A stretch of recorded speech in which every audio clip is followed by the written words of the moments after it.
महिला आयोगाच्या माजी अध्यक्षा रुपाली चाकणकरांनी दिल्ली हायकोर्टात धाव घेतली। खरात प्रकरणात खोटे आरोप करून बदनामी केल्याचा आरोप रुपाली ठोंबरे, दमानिया आणि सुषमा अंधारेंवर करण्यात आला। तर रुपाली ठोंबरेंनी कोर्टात कायदेशीररित्या त्यांना उघड पाडणार असल्याचा इशारा दिलाय। पाहूया। 10 जुलै रोजी दिल्ली हायकोर्टामध्ये या सगळ्यांना उपस्थित राहण्यासाठी नोटिसा पाठवलेल्या आहेत। त्यांना तर आम्ही कोर्टात उघडे पाडूच ना। रुपाली चाकणकरांच्या पप्पांचा कायदा नाहीये। भोंदू अशोक खरात प्रकरणामध्ये बदनामी केल्याचा आरोप करत रुपाली चाकणकरांनी दिल्ली हायकोर्टातून नोटीस पाठवली आहे। आशा मिरगे, रुपाली ठोंबरे, अंजली दमानिया, सुषमा अंधारे यांच्यासह काही माध्यमकर्मी आणि यूट्यूबच्या चॅनेल्सवर चाकणकरांनी अब्रू नुकसानीचा दावा केला आणि 10 जुलैला दिल्ली हायकोर्टात सुनावणी सुद्धा आहे। दिल्ली कोर्टामध्ये सुद्धा आशा मिरगेला बोलवलेलं आहे। 10 जुलै रोजी दिल्ली हायकोर्टामध्ये या सगळ्यांना उपस्थित राहण्यासाठी नोटिसा पाठवलेल्या आहेत। त्याच्यामध्ये आशा मिरगे, रुपाली ठोंबरे, सुषमा अंधारे, अंजली दमानिया, त्याचबरोबर काही यूट्यूब चॅनल्स आहेत ज्यांनी कोणताही पुरावा नसताना स्वतःच्या TRPसाठी आपल्या या चॅनलवरती सातत्याने AIच्या माध्यमातून व्हिडिओ बनवून विकृत पद्धतीने बातम्या चालवल्या।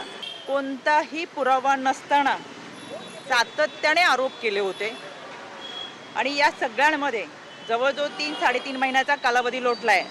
अजूनही कुणाला कुठले पुरावे देता आले नाही।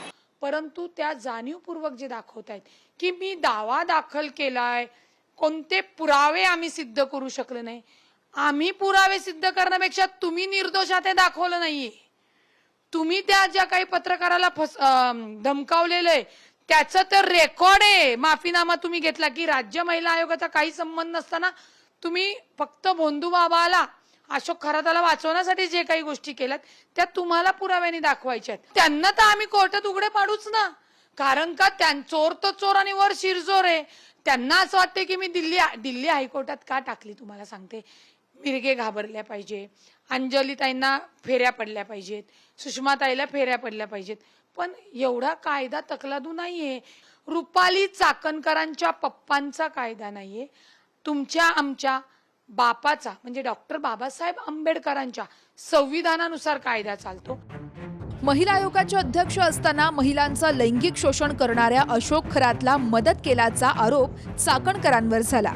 मात्र आरोप करत एकही पुरावा देऊ शकले नाहीत। उलट विकृतपणे बदनामी झाली असं चाकणकरांचं म्हणणं आहे। पहिल्यापासूनची आमची भूमिका ठाम होती। इतरांप्रमाणेच आमचा आध्यात्मिक भाव होता। यामध्ये कोणतेही दुष्कृत्य आम्ही केलेलं नाही। खरंच्या कोणत्याही वाईट कृत्यामध्ये आम्ही सहभागी नाही। हे सगळं असताना सुद्धा ज्या पद्धतीने माझ्या कुटुंबियांची बदनामी केली गेली ती अतिशय विकृत पद्धतीची होती आणि त्याच्यामुळे कायद्याच्या चौकटीतून निश्चितपणाने मला न्याय मिळेल। मी वकील आहे, असे रोज 100 दावे आम्ही दाखल करतो।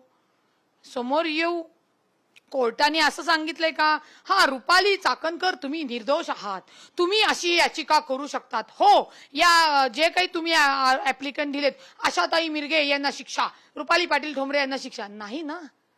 नाही, तुम्ही का लोकांना गैरसमज सांगताय? तुमच्याच बुद्धीची लोक क्यू करायला लागलेत की संविधानिक पदावर, अहो संविधानिक पद तुम्हाला महिलांच्या रक्षणासाठी दिलं होतं।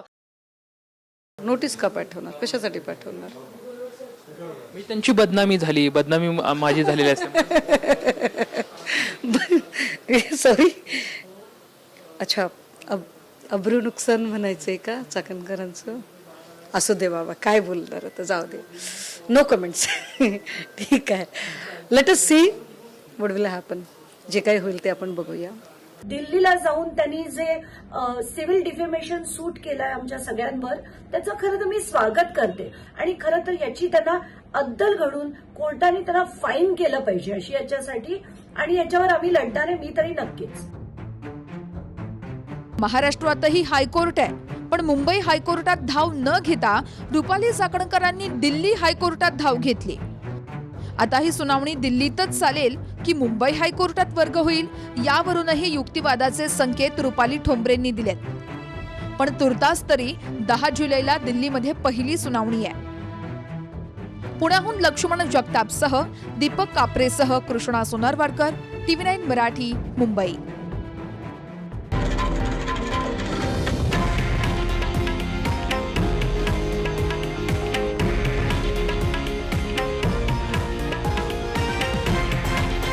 हे आहे देशातील नंबर 1 न्यूज नेटवर्क आणि आपण पाहत आहात TV9 मराठी, एकमेव.